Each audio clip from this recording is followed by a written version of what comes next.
Gue berharap aparat-aparatnya nyita itu akan makin pinter loh, beneran. Minimal dia baca bukunya lah ya. Masa disita terus nggak dibaca, Pak? Dibaca dong gitu kan. Chomsky itu di bukunya tuh dia menelusuri sejarah kebijakan luar negeri Amerika Serikat, ngelihat bagaimana pengaruhnya di dunia, khususnya misalnya di Amerika Selatan, di Asia, termasuk juga di Indonesia. Kenapa sih ide ini bisa berkembang dan jadi besar gitu?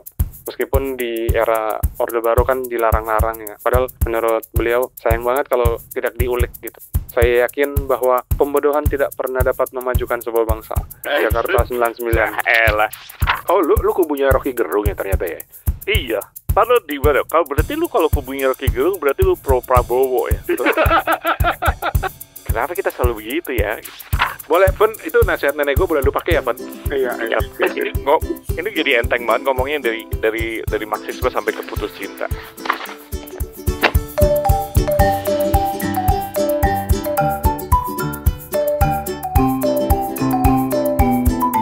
Kita mulai aja. Jadi mau nyita buku apa malam ini? Sebenarnya nih, ini obrolan kita kali ini nih dipicu sama kasus buku-buku yang disita sama aparat di mana, di Jakarta kalau nggak salah, di Bandung, di Jawa Timur gitu ya. Dan itu jadi rame. Bahkan ada asosiasi penerbit kecil tuh yang ngeluarin statement kan. Iya. Nah, di balik itu yang menarik adalah karena orang jadi terekspos sama buku-buku itu. Orang jadi penasaran, pengen baca kenapa disita. Padahal nggak tahu ya, menurut gue ya, ini situasinya beda loh dibandingkan dengan zaman waktu Toto masih muda dulu. Betul, gue masih ganteng ya. Masih ganteng. Masih ikut boyband. Boyband kiri. Boyband kiri. Rani masih langsing. Itu cuma nggak mungkin ya, Rani dari dulu emang udah nggak langsing gitu kan. Ini bukan body shaming ya, ini fakta. Hati-hati lo sialan. Nanti jadi ideologi shaming lo ntar lo. Ideologi shaming. Tapi beda kan konteksnya kan. Kalau dulu tuh dilarang gitu ya, dilarang. Kalau sekarang tuh ketika ada penangkapan, terus polisi ngejembrengin banyak banget buku. Jadi disitanya bukan gara-gara bukunya dilarang. Bukan dilarang. Gara-gara mungkin Pak Polisinya pengen bilang, ini buku bagus nih, tolong ada yang udah baca belum? Konteksnya mungkin itu gitu. Jadi orang udah pada baca belum nih, literasi harus pinter nih baca gitu mungkin. Ada yang bilang ini sebenarnya untuk melihat latar belakang dari orang yang ditangkap gitu. Terus Pak Yusril juga waktu itu bilang hanya untuk pendalaman bagi kepentingan penyidikan, untuk melihat latar belakang kasus. Gak apa-apa. Pemerintah tidak melarang buku-buku apapun yang diterbitkan. Betul, nggak apa-apa. Artinya bapak-bapak polisi juga ikutan baca, itu bagus. Bagus. Cuma kan orang tuh jadi kayak, wah gila ini kayak dulu lagi gitu loh. Dan enggak. Gue juga merasa nggak sampai segitu-gitunya. Tapi yang menarik adalah kita jadi terekspos lagi pada buku-buku itu. Oh ternyata ada buku tentang ini ya. Iya, ternyata gitu. ada Karl Marx ya. Ternyata Noam Chomsky itu menarik. Enggak, padahal kalau menurut gue sih biarin aja gitu, Das Kapital gitu, dijembrengin di toko buku. Kali ada yang mau baca. Tunggu. Das Kapital itu gue pernah lihat di ada terjemahannya gitu. Bahkan ya udah berapa kali diterjemahkan kalau setahu gue gitu. Dan kemarin tuh gue sempat lihat buku barunya ada, kalau nggak salah terbitan Princeton University gitu. Itu bahkan udah dikasih komentar, udah dikasih kayaknya terjemahan dalam bahasa Inggris baru. Kayak waktu itu gue pernah juga nunjukin ke lo yang Readable Darwin. Darwin itu sendiri juga diterjemahkan ke dalam bahasa Inggris zaman sekarang gitu. Nah, cuman bukunya Das Kapital itu, teman-teman kalau tahu kan, itu ada 3 jilid tuh. Nah, 3 jilid ya, saudara-saudara, 3 jilid. Buku satunya aja tebel banget, ya silakannya kalau mau baca. Makanya gue bilang nggak usah dilarang deh gitu. Terlarang dengan sendirinya jangan-jangan. Orang malas baca. Kayak misalnya kalau yang punya terjemahannya Bertrand Russell yang The History of Western Philosophy, itu kan terjemahannya tebel banget tuh. Kata orang bisa jadi ganjel pintu, ada yang bisa jadi bantal, kayak gitu-gitu ya, kayak gitu-gitu deh. Nah itu dia. Tapi gue penasaran nih, Steven sendiri sebagai orang yang berbisnis buku, lu nggak khawatir, Van? Iya sebenarnya. Steven khawatir sebenarnya. Khawatir kalau gue jualan Das Kapital nggak laku. Gimana, Van? Sebenarnya ada pemikiran ke arah situ ya Bang Rania. Ini kalau misalnya pemerintahnya berganti, Tiba-tiba buku-buku tertentu seperti dianggap berbahaya oleh negara tuh bakal ada penyitaan, bakal ada sweeping atau razia tuh amit-amit terjadi gitu ya. Itu ada di belakang kepala aku. Jadi sempat kayak mikir kayak apakah ini akan sustain nggak ya bikin toko gitu. Iya, iya. Fen, lu tuh setuju gak sih buku tuh ada yang dilarang? Nggak boleh. Jangan setuju. ya? Iya. Nggak setuju. Mm-mm. Alasannya apa, Fen? Alasannya karena buku tuh kan sebenarnya sumber pengetahuan ya. Jadi harus dibebaskan dong. Jangan Dibebaskan, ya. dilarang-larang gitu. Jadi justru malah didiskusikan ya, ada pemikiran dilawan dengan pemikiran gitu ya, ibaratnya gitu ya. Kalau lo Ran, setuju nggak buku dilarang? Enggak, buat gue yang bermasalah itu bukan bukunya. Yang bacanya gitu ya. Siapa yang bermasalah? Enggak, bahkan yang bacanya pun sebenarnya nggak bermasalah, tapi ketika ada tindakan-tindakan yang dianggap anarkis, dianggap merusak misalnya, terus kemudian ya itu seperti yang dilakukan polisi, gerebek rumahnya segala macam, ditemukan buku, orang langsung mengait-ngaitkan, dan gue khawatirnya pihak keamanan juga ngait-ngaitin. Oh, dia baca buku Das Kapital nih Pak, kayaknya ini nih penyebabnya nih gitu. Itu yang gue khawatirkan gitu loh. Jadi ya mudah-mudahan enggak ya. Dan polisi juga bilang kami hanya ingin melihat apa sih yang melatari tindakan-tindakan tersebut ya. Oke lah, fine.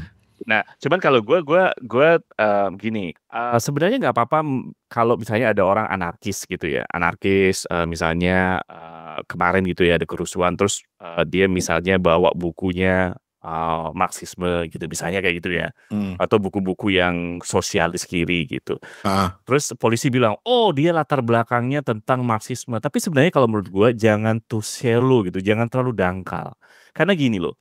Kalau menurut gua, iya dia baca buku Marxisme, tapi lu dalamin lagi dong yang menyebabkan dia akhirnya tertarik di ideologi itu apa gitu. Kalau menurut gua, kalau kita mau cari root cause ya, cari akar permasalahannya gitu kan.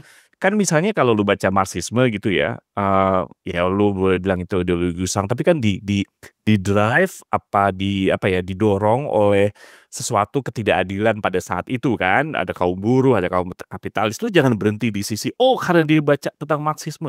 Lu harus lihat dong, iya dia baca itu karena apa? Karena dia mungkin melihat adanya ketidakadilan juga saat ini. Itu yang sebenarnya. Dan ternyata rujukan itu membenarkan apa yang mereka pikirkan gitu kan. Masih mending dia bawanya buku itu. Coba lu tiba-tiba peserta anarki gitu, tiba-tibanya isinya cuma One Piece gitu. Lu apa nggak lebih bingung lu? Kira-kira kenapa dia bawa One Piece? Iya sih. Walaupun One Piece itu simbol perlawanan juga konon kan gitu. Tapi kan lebih bingung lagi lu. Mereka lebih abstrak. Tapi gue berharap ya, gue justru berharap ya kan kita katanya harus selalu melihat sisi baiknya gitu ya. Gue berharap aparat-aparatnya nyita itu akan makin pinter loh, beneran. Minimal dia baca bukunya lah ya. Masa disita terus nggak dibaca, Pak? Dibaca dong gitu kan. Dan gue tuh penasaran. Ya paling nggak sampai sekarang gue belum nemuin gitu ya wartawan-wartawan yang doorstop terus nanya, Pak emang buku pemikiran Karl Marx itu tentang apa sih Pak? Gitu. Iya, atau gampangnya ya kan kemarin itu juga gue lihat YouTube-nya Pak Anhar ya, Anhar Gonggong ya. Nah, dia kan juga buka itu. Kebetulan yang dibuka itu Karl Marx yang edisi pertama tuh yang sampulnya masih putih tuh. Iya. Gitu kan. Gue bilang dia sebenarnya jangan disita. Anda itu sebenarnya lihat bukunya. Kemudian kita baca kan ya, Evan ya, lu gua dan baca gitu kan. Itu justru untuk menolak gitu atau membuat argumen tandingan terhadap logikanya Karl Marx misalnya kayak gitu. Jadi jangan lu karena lihat ada bukunya Karl Marx terus orang bilang ini buku propaganda. Even itu pun memang buku aslinya ya nggak apa-apa gitu. Tapi kan ini lucu lagi kalau dibilang dia gara-gara baca bukunya Franz Magnus jadi dia begitu. Ya nggak juga, orang isi bukunya kalau kita nanti mungkin bahas ya nanti Van ya. Banyak ininya dia bahas teorinya, kemudian sanggahannya apa kayak gitu begini gitu. Kenapa teori itu jadi teori yang udah nggak bisa diterapkan lagi for some reason gitu. Betul. Tapi menarik. Kalau kita ngeliat sejarah dulu. Jadi hari ini gue bawa satu buku. Toto sama Steven ternyata baca buku yang sama. Jadi bakal seru nih ngobrolinnya ya. Tapi sebelum itu kita ke belakang ke sejarah dulu. Nih kan Steven lagi doyan sejarah nih. Mungkin banyak teman-teman yang nggak tahu bahwa pernah ada peraturan pemerintah yang memberikan pemerintah kekuatan untuk menyita dan mengamankan barang-barang cetakan yang dianggap mengganggu ketertiban umum. Itu keluarnya tahun 63. Undang-Undang Nomor 4/PNPS Yes, 1963. betul. Dan ternyata ada peraturan lagi yang namanya aja udah ngeri. Itu mundur ke belakang ke tahun 59 yang namanya Peraturan Penguasa Perang Pusat 1959. Yang salah satunya juga itu pemerintah berhak gitu loh untuk mengamankan barang-barang cetakan yang dianggap mengganggu gitu ya. Jadi buat gue ini ada sejarahnya, dan yang lebih menarik sebetulnya adalah makanya gue secara pribadi gue nggak terlalu khawatir bahwa akan kembali ke masa-masa itu, karena tahun 2010 kalau nggak salah ada keluar putusan 2010 keluar putusan MK yang bilang pemerintah tidak boleh melarang buku tanpa melalui proses pengadilan. Jadi nggak boleh lagi melarang atau menarik buku dari peredaran secara sepihak. Tapi kalaupun dianggap ini bermasalah, buku ini mungkin mengganggu dalam tanda kutip ketertiban umum, harus lewat proses pengadilan terbuka. Dan MK juga bilang bahwa kebebasan penerbitan, penelitian, dan diskusi ilmiah itu dilindungi oleh konstitusi. Oh, serius banget kita. Tapi itu menariknya adalah kalau gue bilang komentar itu ya, pelarangan buku itu bukan monopolinya Orde Baru doang gitu. Iya. Itu kan undang-undangnya sebelumnya ya. Jadi sebelum Pak Harto malah kan? Iya, sebelum Pak Harto, malah sebelum G30S malah kan gitu, sebelum peristiwa itu meletup gitu kan. Kalau ngomong marxisme dan sebagainya ya. Alah. Iya, maksudnya itu dulu juga ada larangan kayak gitu ya. Ternyata ya, bayangan gue zaman dulu tuh justru bebas loh. Karena kan dulu bisa zaman-zamannya itu kan ngomongin Enggak, gue nemuin referensi ini dari zaman kolonial aja udah ada tuh yang namanya penyitaan buku gitu ya. Kalau zaman kolonial mah iya, maksud gue setelah merdeka gitu, sebelum baru bayangan gue dulu kan bebas gitu, lu ngomong apa juga boleh gitu bayangan gue. Ternyata enggak ya? Ternyata enggak ya. Gitu. Oke.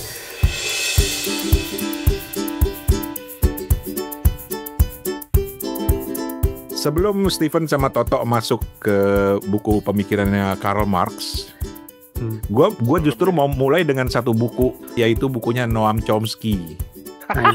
Ya Allah, Noam Chomsky. Jadi Who Rules the World, karya Noam Chomsky, terjemahan Indonesianya lebih seru lagi nih. Siapa yang mengangkangi dunia? Itu bagus sebenarnya bukunya itu. Bagus. Ini terjemahannya Eka Saputra.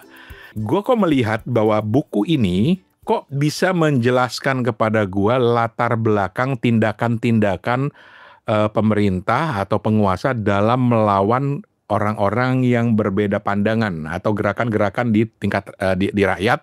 Dan semuanya, ini kesimpulan gue ya, tolong dikoreksi kalau teman-teman ada yang dengar dan punya pemahaman beda. Semuanya itu berakar dari Amerika Serikat.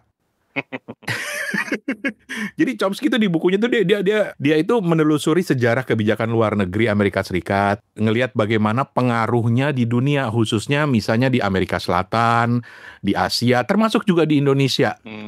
Semuanya dikuasai oleh yang namanya elit ekonomi, korporasi, lembaga-lembaga internasional kayak IMF, Bank Dunia, WTO, yang dikendalikan oleh negara-negara maju, terutama Amerika Serikat. Misalnya dia mempertanyakan siapa sih yang sebenarnya mengatur dunia dan apakah kita ini punya waktu untuk memperbaiki sistem yang kita ciptakan. Terus juga ada bab yang mengulas soal bagaimana kaum terdidik itu harus punya keberanian moral untuk bicara.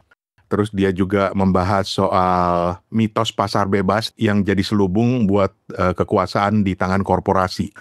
Terus yang menarik, gue suka banget ini, gue pengen bedah sedikit nasib Magna Carta dan kita, itu bab 7. Jadi gini, lu pada inget gak sih Magna Carta? Van, inget gak piagam Magna Carta?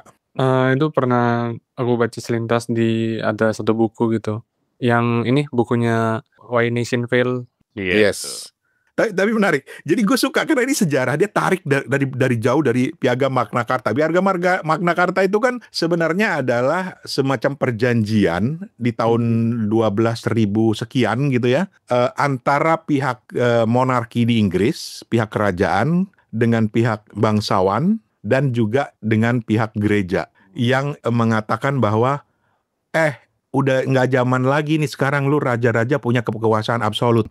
Jadi piagam Magna Carta inilah yang disebut-sebut sebagai biangnya kebanyakan konstitusi di dunia. Misalnya kayak Bill of Rights-nya Amerika, Bahkan sampai kita diajarin dari SD nih, Deklarasi Universal Hak Asasi Manusia, itu juga akarnya dari Piagam Magna Carta yang sebenarnya mulai meletakkan fondasi bagi aturan hukum dan prinsip-prinsip demokrasi modern. Nah, Chomsky bilang, ini kayaknya Magna Carta lagi terancam nih, gitu.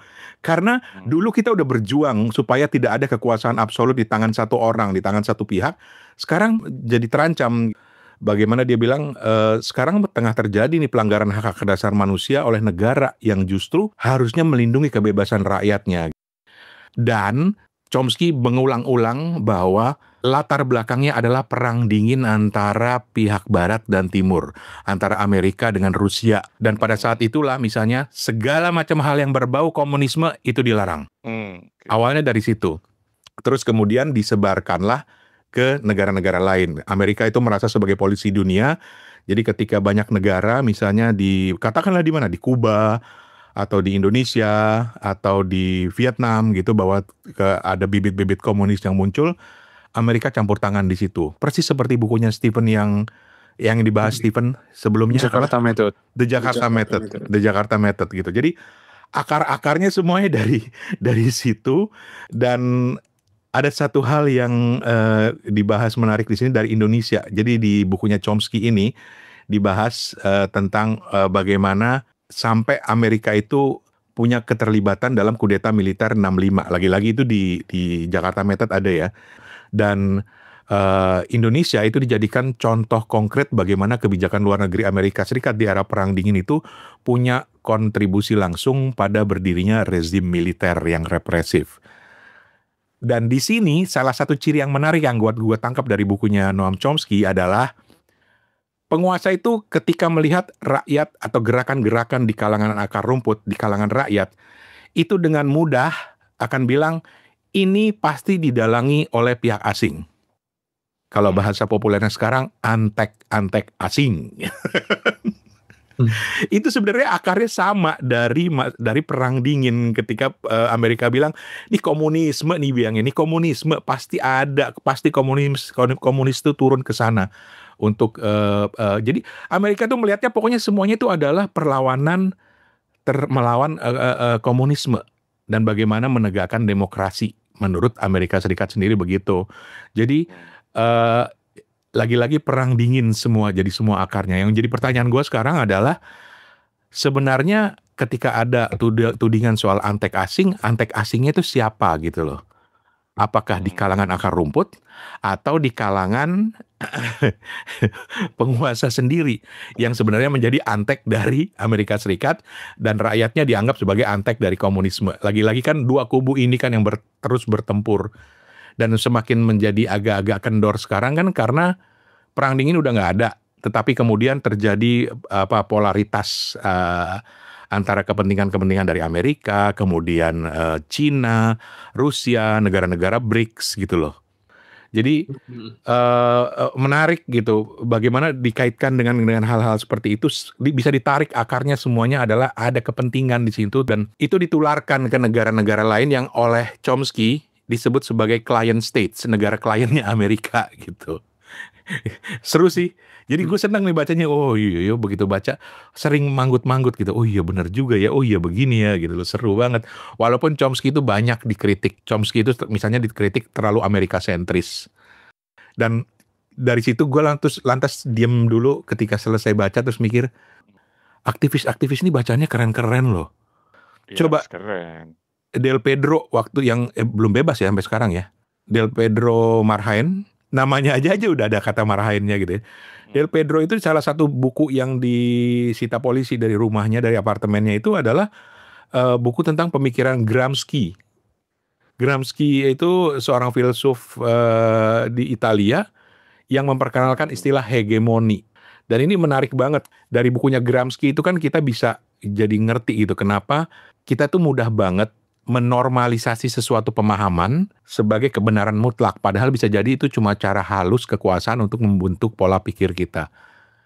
Gokil, gue bilang gokil.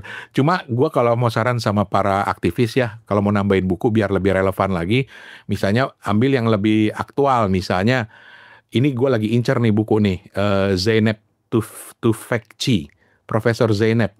Kalau di Indonesia namanya Profesor Jainab nih, Jainab. Dia itu profesor sosiolog dari Turki. Bukunya Twitter and Tear Gas tahun 2017. Jadi dia menjelaskan bagaimana media sosial bisa sekaligus membebaskan dan menjebak gerakan rakyat. Dan itu belum disentuh oleh Chomsky karena zamannya udah berbeda. Itu menarik. Jadi gue lagi ngincer nih buku nih. Banyak sudut-sudut pemikiran lain kayak misalnya lu baca bukunya Francis Fukuyama, Samuel Huntington, atau Orientalismnya Edward Said, atau Pramudia Anantatur tentu saja. Termasuk juga yang salah satu yang disita. Yang disita adalah Anak Semua Bangsa. Dah. Gak apa, disita beli lagi di toko buku masih ada. Banyak banget. Dan itu disita dalam konteks karena ada di rumahnya dia. Jadi bukan disita dari rak-rak buku, walaupun tadi Stephen bilang sempat khawatir juga.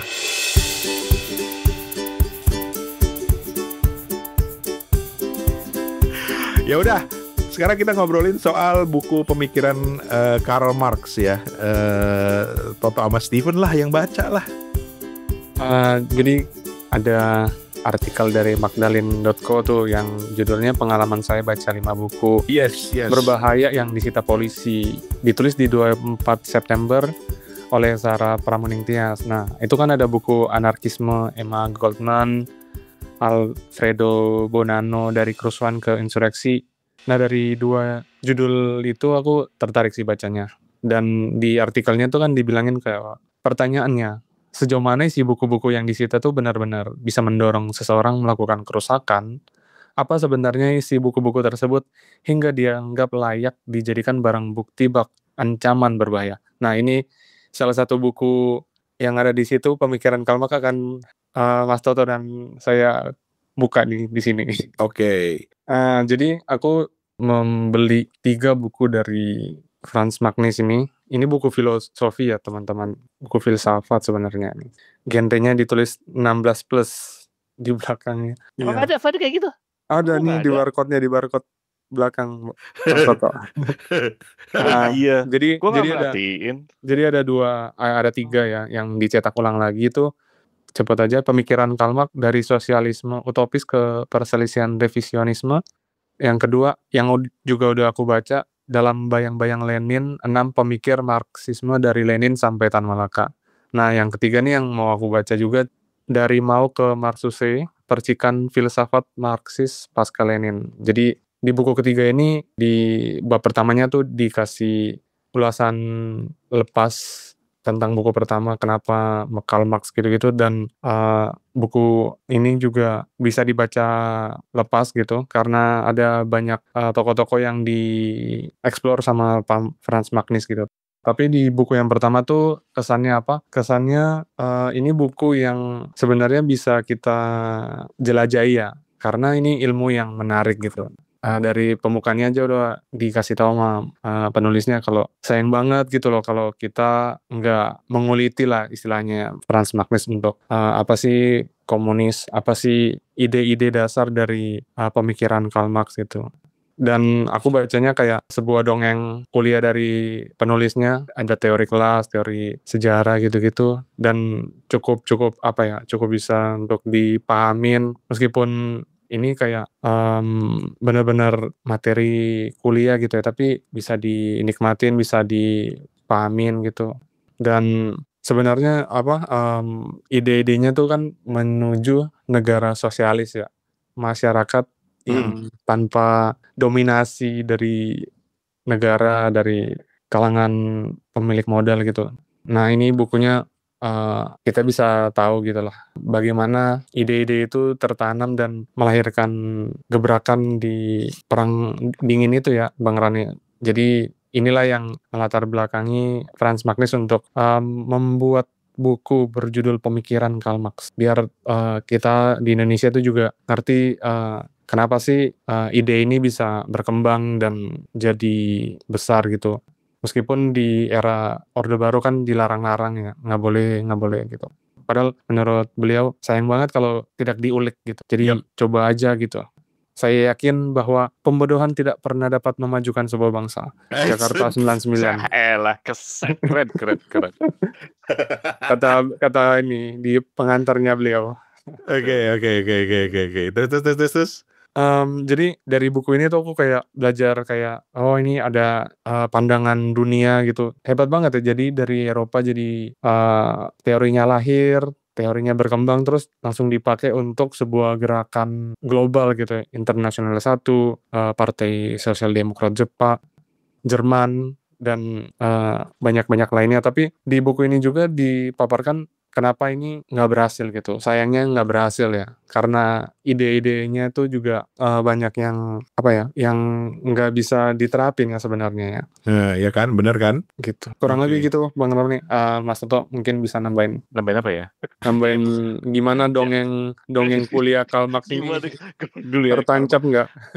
jadi di buku ini tuh bagus banget ya, gue bilang kalau untuk baca nggak tahu ya dulu ketika zaman gue sayangnya adalah Waduh, pemikiran-pemikiran Marxisme itu tidak diajarkan. Kan kalau di kuliah ekonomi dulu ada nama mata kuliah, sejarah perkembangan pemikiran ekonomi gitu. Nah, karena zaman dulu, mata kuliahnya atau Marxisme waktu itu masih dilarang, jadi nggak dimasukin kali ya. Padahal suka nggak suka, walaupun ini teori usang, di penutupnya, Romo Magnis tuh, walaupun, boleh dibilang Marxisme itu udah nggak "laku" lagi dalam tanda kutip ya. Mhm. Suka nggak suka, Karl Marx itu tetap merupakan pemikir yang hebat gitu dan tetap harus didiskusikan, pemikiran-pemikirannya gitu kan. Tadi Stephen udah bilang bahwa dia juga, membahas tentang pandangan-pandangan Romo Magnis sendiri ya, atau pandangan dalam artian pandangan-pandangan kenapa Marxisme itu gagal atau, apa namanya, tidak mencapai tujuannya gitu ya. Atau dalam sekarang itu sebenarnya masih ada nggak sih, Marxisme gitu kan. Iya. Tapi kita kadang-kadang suka lupa pertanyaan dasarnya gitu kan kalau zaman dulu ketika kita ngomong Marxisme. Marxisme itu sama nggak sih sama komunisme? Beda sebenarnya. Beda, ya. Beda gitu kan. Terus pertanyaannya, apakah kalau seorang Marxis atau seorang komunis akan menjadi seorang ateis? Juga not necessarily gitu, karena Marxisme kan dia salah satu apa namanya, pemikiran gitu ya, filosofi moral tentang bagaimana ekonomi harusnya berjalan, kayak gitu-gitu kan. Sementara kalau komunisme itu ngomong masalah sistemnya sebuah negara, kayak gitu-gitu. Karl Marx sendiri kan sebenarnya tidak merumuskan bagaimana sebuah negara itu harus dijalankan dengan sistem, Marxisme sebenarnya. Dia cuman bilang, kalau kapital sudah nggak ada, ya nanti semua alat-alat produksi segala macam ya dikuasai sama pekerja yang ada di situ gitu kan. Tapi, operasionalnya nggak ada gitu. Makanya tadi, Stephen keren banget itu, Romo Magnis juga ternyata bikin buku kedua dan ketiga yang membahas tentang Lenin, jadi pemikiran Marxisme dari Lenin sampai Tan Malaka. Nah, Tan Malaka dulu bukunya pernah dilarang nggak yang Madilog? Oh iya, Pernah termasuk. dilarang ya gitu. Iya. Walaupun sebenarnya Tan Malaka juga kan salah seorang tokoh PKI yang juga dibuang oleh PKI kan kalau nggak salah Iya, gitu kan. iya, iya. Ya, jadi ya tapi Madilog ada lagi dan banyak orang bilang, ini agak digress dikit, Madilog emang susah sih baca gitu, susah banget gitu. Terus juga ada itu buku keduanya sorry, bukunya Romo Magnis ada Lenin, kemudian ada juga yang Mao sampai ke Marcuse gitu. Nah, Karl Marx itu sendiri kan kalau dijabarin di buku pertamanya itu pemikirannya, tapi pada dasarnya ketika ngomong penerapannya udah jadi beda-beda gitu. Ada versinya Lenin, nanti ada versinya Mao kayak gitu-gitu ya. Jadi di buku itu juga dijawab. Contoh misalnya kalau tadi, kalau kita mau baca ya teman-teman ya, buku ini mungkin tidak detail banget mengatakan teorinya Marx tuh sampai detail banget ya. Kalau mau baca ya baca Das Kapital dan nggak cuman itu ya, banyak lagi buku-buku yang dia kutip gitu di sini. Tapi yang penting yang gue suka dari buku ini adalah dia banyak pertanyaan-pertanyaan kritis, contoh tentang kelas misalnya. Karl Marx itu kan punya teori kelas tentang yang berdasarkan struktur ekonomi sosial ya, buruh, pekerja versus, pemilik modal gitu. Nah, sama Romo Magnis juga dibilang ya, emang pertentangan itu cuma terjadi di kelas sosial ekonomi doang. Lah emang kan nggak ada kelas-kelas yang lain di dalam masyarakat, misalnya tentang agama, kayak gitu-gitu kan. Nah, apakah agama juga tidak mampu misalnya membawa perubahan status sosial misalnya kayak gitu-gitu. Nah, itu dibahas di sini sebenarnya. Jadi kalau kita mau tahu, teorinya Karl Marx, kemudian apa bantahannya gitu ya, kenapa itu tidak terjadi, kegagalannya di mana. Nah, buku ini lumayan oke untuk dibaca karena bahasanya juga mudah gitu kan, penjelasannya juga mudah. Nah, mungkin ini kalau gue bilang menjadi pengantar ya kalau pengen tahu tentang pemikiran-pemikiran dia. Kemudian buku ini juga mungkin tadi Steven agak lupa. Kenapa sih Karl Marx punya pemikiran seperti itu? Nah itu ada pengaruh-pengaruhnya gitu dari mulai Hegel, Feuerbach kayak gitu-gitu. Jadi disebut di sini secara singkat gitu. Gue lupa lo anak ekonomi sih ya. Dan pastinya juga harus bersentuhan dengan Karl Marx ya. Ya, zaman dulu tuh kalau nggak salah tuh di perpustakaan gue tuh ada tuh, cuman akhirnya disembunyian tuh. Gue tahu banget dulu pernah ada Das Kapital di perpustakaan. Cuman akhirnya entah hilang, entah dihilangkan atau karena susah banget, jangan-jangan dicolong gitu. Gitu. Karena kan susah banget ya. Gimana nyolongnya kata dia gitu. Baca itu Das Kapital kata. Karena zaman dulu juga kita udah tahu bahwa itu susah banget bacanya gitu, nggak gampang. Yoi.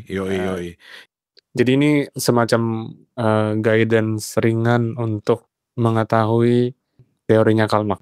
Jadi Karl Marx for Dummies sih. tapi nggak dami-dami amat gila. Iya nggak dami-dami amat karena bukunya juga ya lumayan gitu ya, walaupun nggak tebel-tebel banget gitu. Intinya gini, kan menurut Karl Marx orang buruh dan pemegang modal di keduanya bertentangan karena kepentingannya bertentangan gitu kan ya. Yang ada adalah upaya pemiskinan dari pemilik modal, para kapitalis ini kepada para pekerja dan kaum buruh. Nah ternyata kapitalis sendiri adalah sistem yang akhirnya bisa dibilang fleksibel. Kaum kapitalis itu juga nggak bisa maju kalau kaum buruhnya nggak maju gitu. Jadi yang ada akhirnya bahkan sekarang kapitalis itu kalau aku dulu gue dari zaman kuliah gitu gue diajarin gitu. Ternyata kegagalan kapitalis yang diramalkan sama Karl Marx tidak terjadi karena apa? Karena kapitalis di sini ternyata fleksibel gitu. Karena kan dia sistemnya hilang deh, putus lagi. Kok mati lagi ya? Iya, lo belum bayar IndiHome lo. Oh, IndiHome enak aja pakai Telkomsel gue. Sampai mana tadi gue? Ya tadi soal fleksibel. Ya, fleksibel kan. Jadi yang terjadi adalah para kapitalis ini kan supaya dia tetap bisa usaha yang berjalan ya otomatis harus bekerja sama dengan buruh. Artinya gini loh, kalau buruhnya sendiri nggak makmur, nggak ini kan akhirnya juga nggak bisa kan gitu kan. Jadi ujung-ujungnya ya equilibrium, buruhnya akhirnya juga upahnya naik kayak gitu-gitu, kesejahteraannya naik, yang menyebabkan alat produksinya tetap berjalan. Itu aja sih sebenarnya. Justru di negara-negara kapitalis sekarang yang ada makanya kan banyak social security, terus namanya serikat buruh gitu. Dan serikat buruh itu gak cuma buruh ya, kayak gue waktu itu pernah banget punya salah satu klien gue ya, dia mau nutup kantor di Belanda gitu. Nah tuh kantor, dan kantornya itu bukan buruh ya, kantor marketing. Itu mau ditutup, itu serikat buruhnya ngomong lo nggak boleh gini, nggak boleh ini, pesangonnya harus begini. Itu ngomong karyawan ya. Gitu. Jadi sebenarnya kalau ngomong pemilik modal ini dia akhirnya jadi simbiosis mutualisme at the end gitu kalau menurut gua gitu. Menarik. Menarik kan kayak gitu. Jadi nggak bisa juga gitu. Terus ya banyak sebenarnya, salah satunya yang paling utama itu sih kalau menurut gua, kalau gua mau key take away. Walaupun banyak misalnya Karl Marx tuh punya masalah ketika ngomong pembagian kerja, nanti ketika semua kapitalis nggak ada, terus gimana pembagian kerjanya? Yang ada sebenarnya akhirnya makanya kita lihat sistem-sistem komunis, akhirnya negara justru menimbulkan kelas-kelas baru kan sebenarnya. Contoh misalnya yang di kelas penguasa sama kelas citizen biasa akhirnya. Jadi sebenarnya karena negara dengan penguasanya akhirnya berusaha mendistribusikan itu semua kan sama rata, sama suka sama rata. Tapi pada dasarnya akhirnya nggak bisa gitu. Itu terjadi ketika Lenin masih ada, ketika kan jadi elit-elit politiknya justru malah punya kelas tersendiri kan, jadi elit politik sama ini. Jadi ya bayangan dia tentang non kelas akhirnya menjadi tidak terwujud juga sih akhirnya.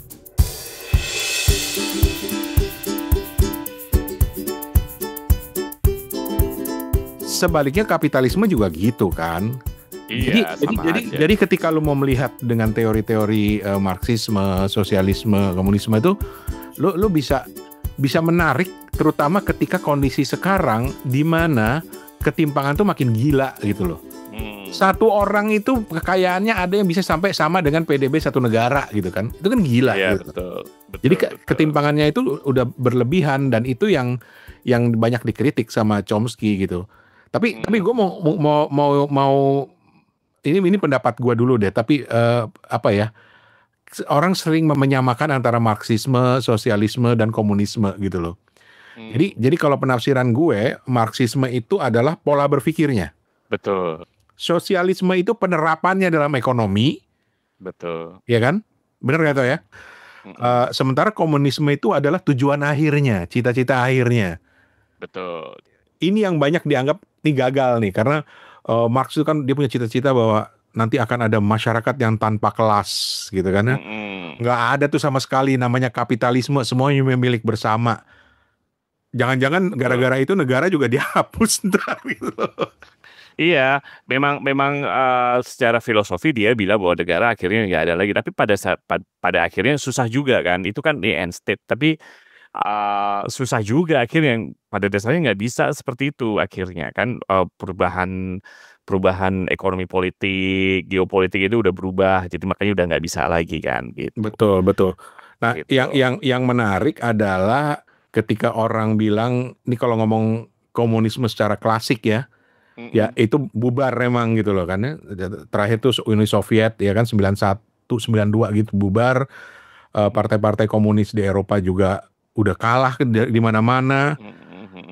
Apalagi dengan ide classless society, masyarakat tanpa kelas gitu ya. Itu nggak mungkin banget, bahkan berpotensi bikin penindasan baru gitu. Tetapi yang menarik adalah sosialisme itu mulai banyak diadopsi gitu loh. Kayak misalnya di negara-negara Skandinavian ya, Swedia, Norwegia, Denmark itu kan mereka punya sistem pasar bebas tapi dengan jaminan sosial, pajak progresif dan layanan yang universal gitu. Memang pajak kan minta ampun gede banget di sana kan. Atau di Inggris mulai bangkit tuh partai-partai sosialis demokrat gitu ya. Bahkan di Amerika aja pernah ada wacana misalnya democratic socialism, sampai Obama juga dianggap sosialis segala macam.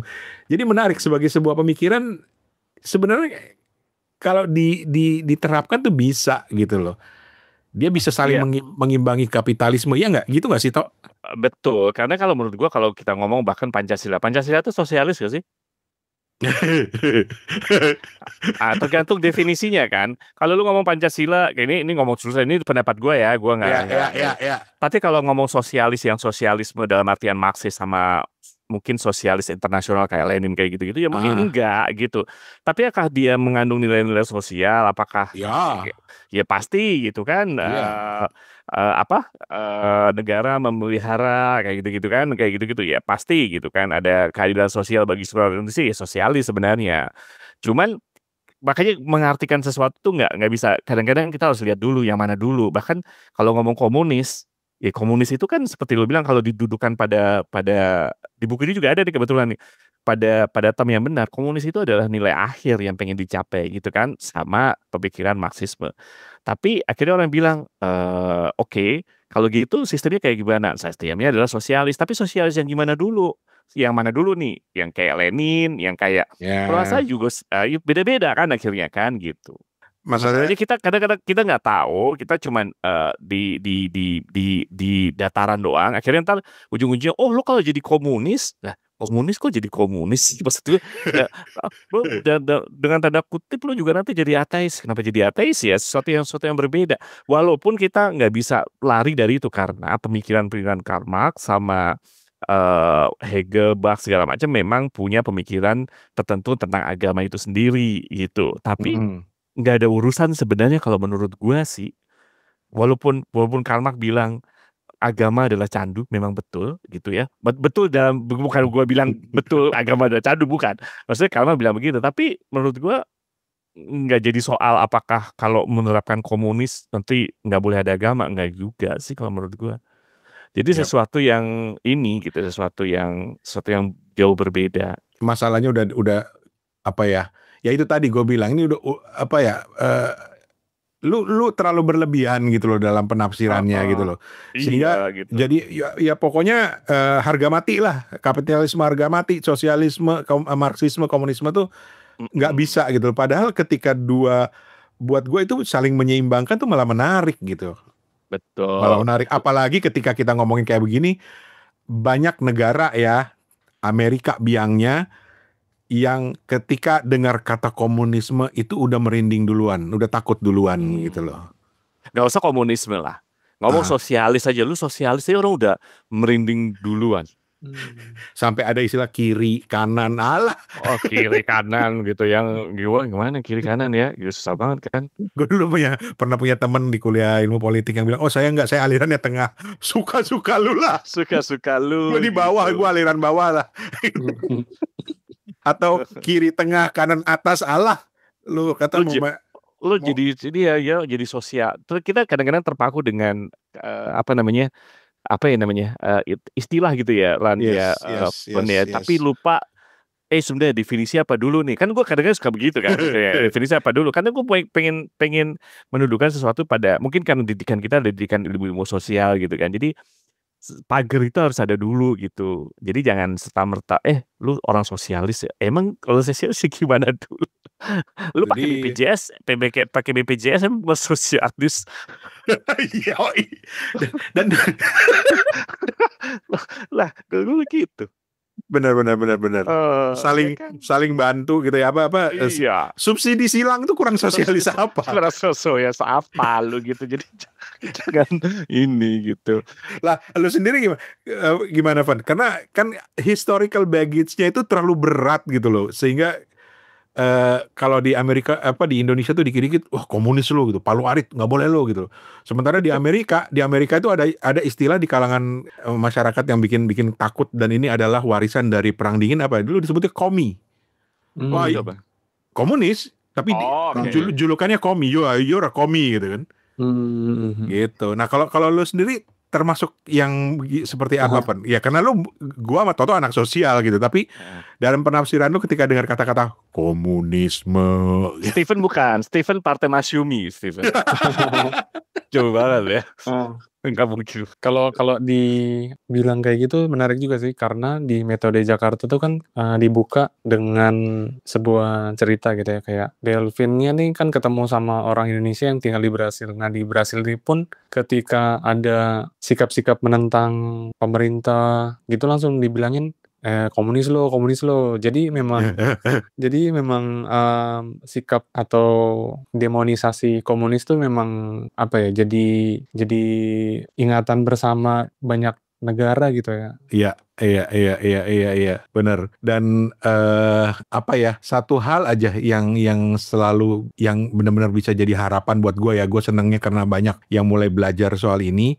Gue harap historical baggage yang kita bawa sekarang, generasi gue, mungkin generasi Stephen juga masih bawa itu, nggak ada nih di anak-anak sekarang nih yang dari Gen Z, apalagi nanti Gen Alpha gitu.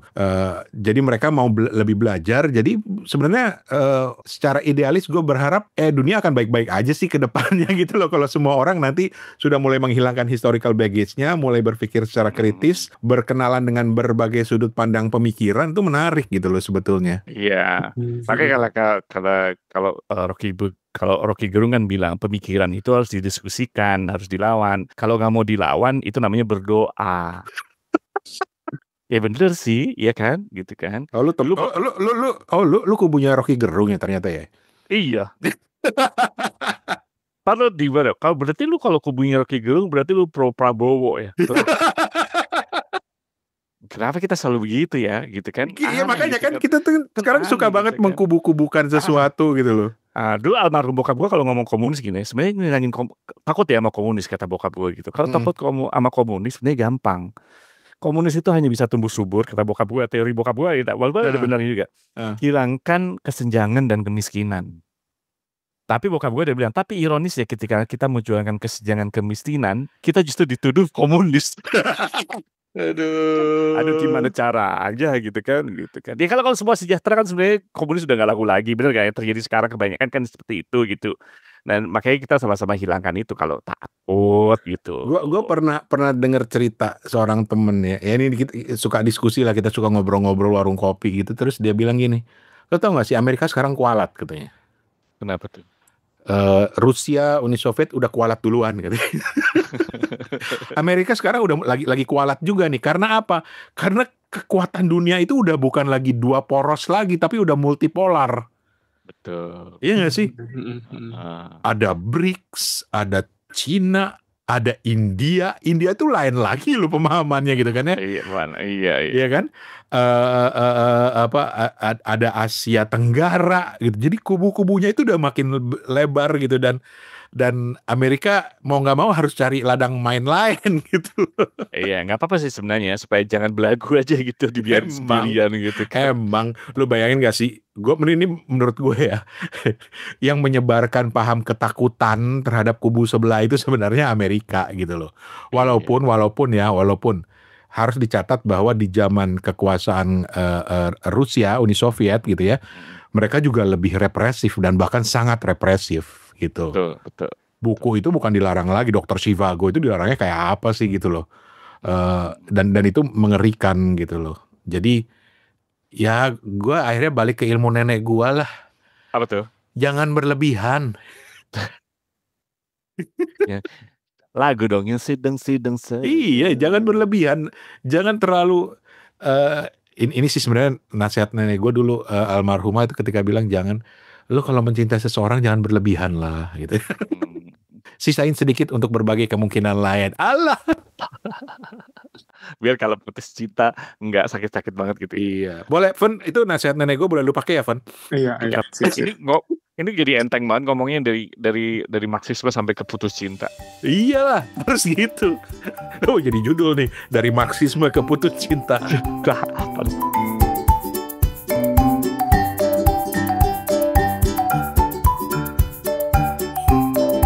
Guys, Rane di sini. Jadi obrolan kami bertiga tentang buku-buku sitaan yang malah akhirnya bikin kepo itu kemudian berkembang lebih luas lagi. Kita jadi ngobrol panjang lebar ke sana kemari, termasuk akhirnya ngobrolin gimana ya sebaiknya para petinggi, politisi, penguasa, aparat menyikapi buku-buku.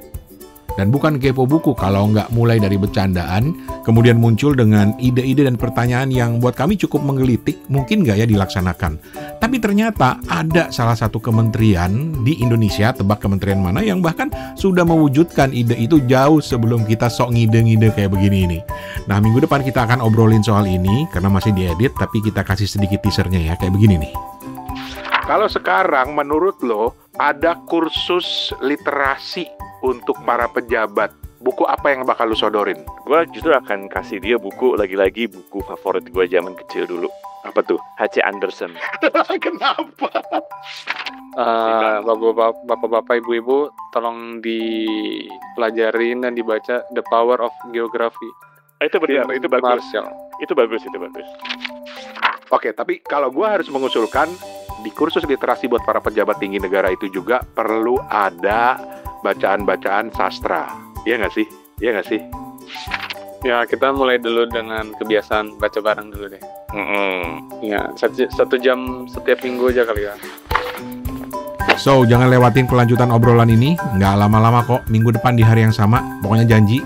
Untuk saat ini Rane, Toto, Steven pamit dulu.